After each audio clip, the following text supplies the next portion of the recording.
Hello students, welcome to this video. आज के इस वीडियो में हम क्लास 9 का चैप्टर 1 के इंट्रोडक्शन के बारे में पढ़ेंगे। चैप्टर 1 का नाम है नंबर सिस्टम।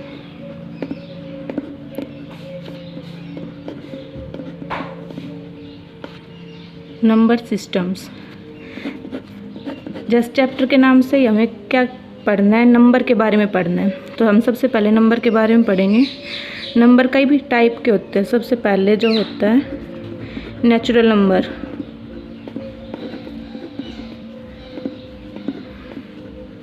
नेचुरल नंबर को हम कैपिटल एन से डिनोट करते हैं। नेचुरल नंबर 1 से स्टार्ट होता है, 1 2 3 4 और ऐसे चलते जाता है और लास्ट में प्लस इन्फिनिटी तक होता है। प्लस इन्फिनिटी का मतलब है इसका अंत नहीं होगा, एंड तक ऐसे चलता जाएगा। जैसे 617 दे दिया, ये भी हमारे पास नेचुरल नंबर है। बड़े से बड़े नंबर कुछ भी दे दो चाहिए, जैसे 9999 दिया, ये भी हमारे पास नेचुरल नंबर है। या फिर दूसरा बोल सकते हैं जो हमारे ऑल काउंटिंग नंबर्स होते हैं। ऑल काउंटिंग नंबर्स जो हमारी काउंटिंग होती है, जो गिनती होती है, वो हमारे पास क्या होती है, नेचुरल नंबर्स होती है। नेचुरल नंबर को हिंदी में प्राकृत संख्याएं कहते हैं। प्राकृत और नंबर्स होते हैं संख्याएं। दूसरा हम पढ़ेंगे होल नंबर। होल नंबर क्या होते हैं? होल नंबर को हम कैपिटल W से डिनोट करते हैं। होल नंबर अगर हम 0 प्लस नेचुरल नंबर, यानी कि अगर नेचुरल नंबर में हम 0 जोड़ देंगे तो हमारे पास होल नंबर होता है। n होता है हमारे पास नेचुरल नंबर। अगर 0 1 2 3 4 ऐसे चलते जाएंगे, ये हमारे पास होता है होल नंबर। होल नंबर तीसरी होती है हमारे पास इंटीजर।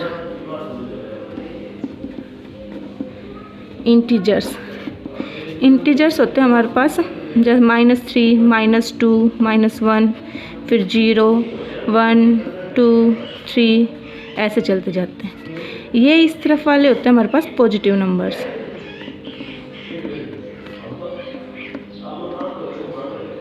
और ये इधर के होते हैं नेगेटिव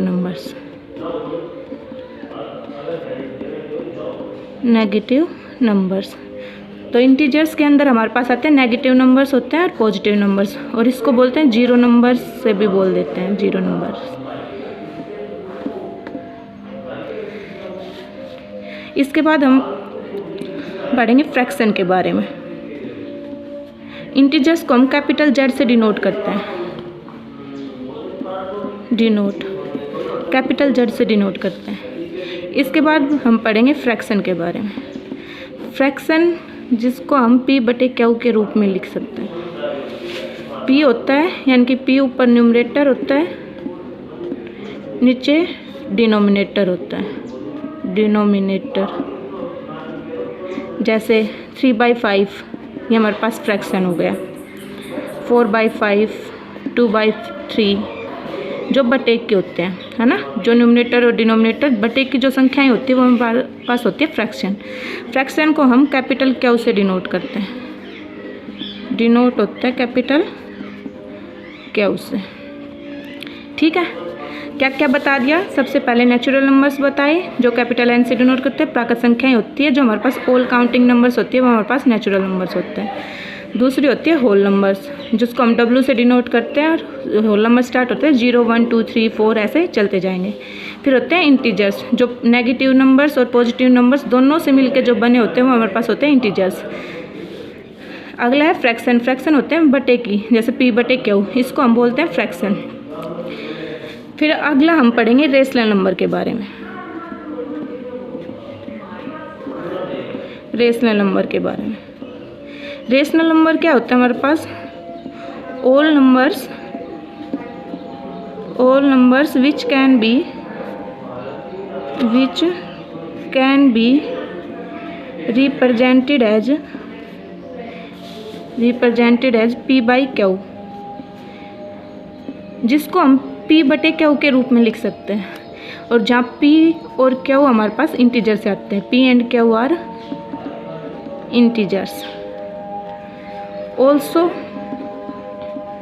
और क्यू कभी भी जीरो नहीं होता, और ऑल्सो पी और क्यू आर को प्राइम्स होते हैं।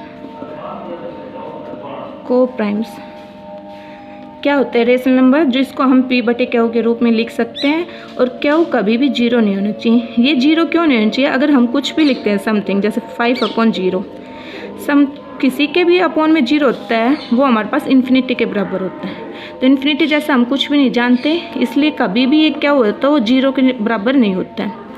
पी और क्यू आर को प्राइम, ये डेफिनेशन में एक और लाइन जोड़ी। ये किस लिए जोड़ी है? जैसे हम लिखते हैं रेशनल नंबर, लिखा मैंने एग्जाम्पल दिया, जैसे 2/5 है, ये हमारे पास एक रेशनल नंबर है। 2 भी इंटीजर है, 5 भी इंटीजर है, और क्यू है वो हमारे पास जीरो भी नहीं है।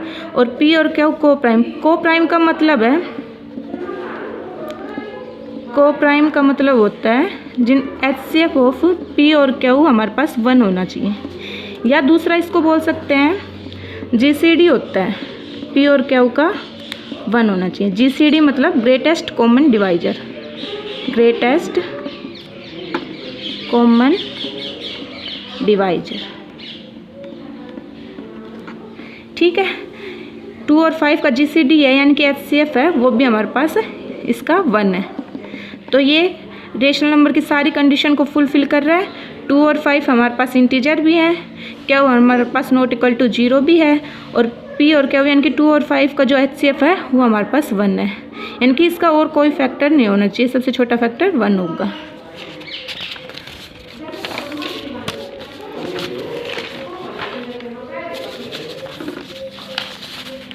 फिर इसके आगे हम पढ़ेंगे, जैसे मैंने लिखा 2/4, ये भी हमारे पास रेशनल नंबर है, पर ये रेशनल नंबर 2 है हमारे पास, इंटीजर है, 4 भी इंटीजर है, क्या वो नॉट इक्वल टू भी 0 है, पर 2 और 4 का जो जिस HCF है 2 और 4 का, वो हमारे पास 1 नहीं है ना। इसलिए जो ये डेफिनेशन है, इसके अंदर हमने को प्राइम यानी कि पी और क्यू आर को प्राइम्स लिखना है, क्योंकि अब 2/4 है, वो 1/2 है, इसको कैंसिल करेंगे 1/2 के बराबर आएंगे, तो इसको हम रेशनल नंबर बोलेंगे। ये इसका बहरूपिया है, तो इसको नहीं बोलेंगे। इसीलिए एक जो रेशनल नंबर की डेफिनेशन है उसमें हम लिखते हैं कि जो को प्राइम होना चाहिए पी और क्यू, ये एक्स्ट्रा कंडीशन होती है, पी और क्यू को प्राइम होना चाहिए। को प्राइम का मतलब है इनका जो HCF होता है पी और क्यू का, वो 1 के बराबर होना चाहिए। ठीक है, इसके बाद मैंने लिखा क्या 7 रेशनल नंबर है?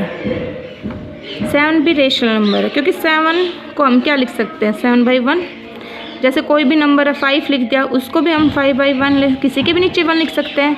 6 है, उसके नीचे भी 1 लिख सकते हैं, किसी के भी नीचे 1 लिख सकते हैं। ये पी बटे क्यू की भी हो गई, क्यू 0 भी नहीं है, और इन दोनों का जो HCF है वो 1 है। ऐसे ही इसी में है, यानी कि कोई भी हम नंबर लेंगे वो हमारे पास रेशनल नंबर होता है, क्योंकि 8 है उसको हम लिख सकते हैं 8/1, ये हमारे पास रेशनल नंबर है।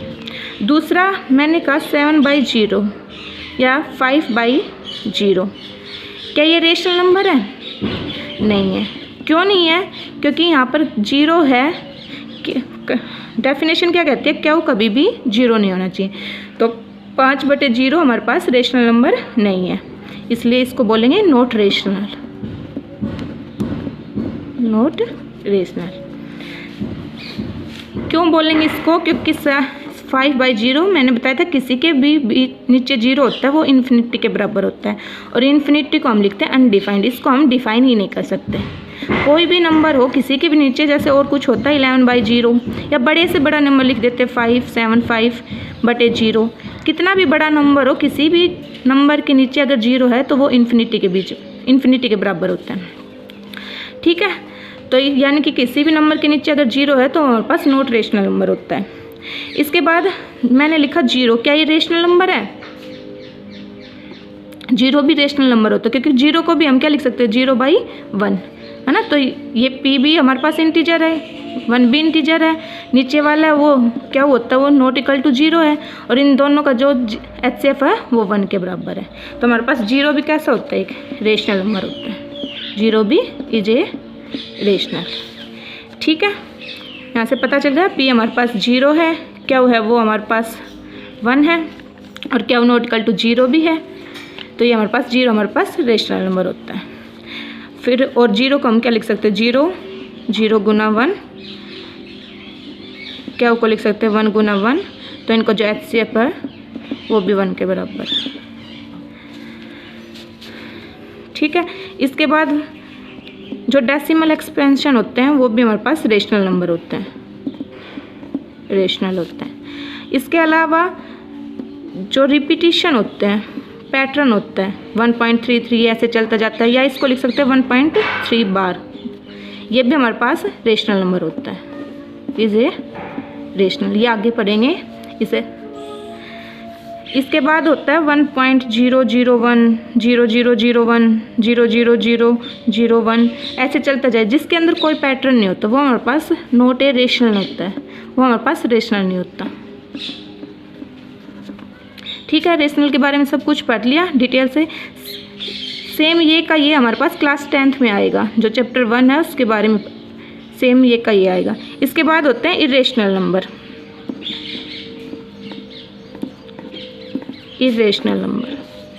इरेशनल नंबर होते हैं, पाई होता है वो हमारे पास इरेशनल नंबर होता है।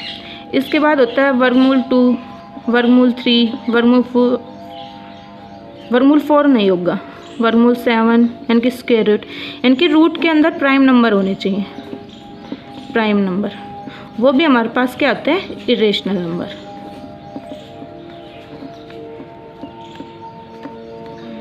पाई एक इरेशनल नंबर होता है। ये क्यों होता है, पाई की वैल्यू होती है हमारे पास 22/7। ये इरेशनल इसलिए है क्योंकि इसकी वैल्यू जो होती है वो वेरी करती रहती है, वैल्यू वेरी करती रहती है, फिक्स वैल्यू नहीं होती, इसकी पॉइंटों में आती जाती है। जैसे कोई भी नंबर है हम उसके पीछे लिखते हैं, जैसे 3.14 पीछे लिखते हैं अप्रोक्सीमेटली, इसका मतलब लगभग, यानी कि इसकी कोई भी एक फिक्स वैल्यू नहीं है, वैल्यू वेरी करती रहती है, इसलिए इसको कहते हैं इरेशनल। आज के वीडियो में इतना ही, इससे आगे हम नेक्स्ट वीडियो में पढ़ेंगे। धन्यवाद।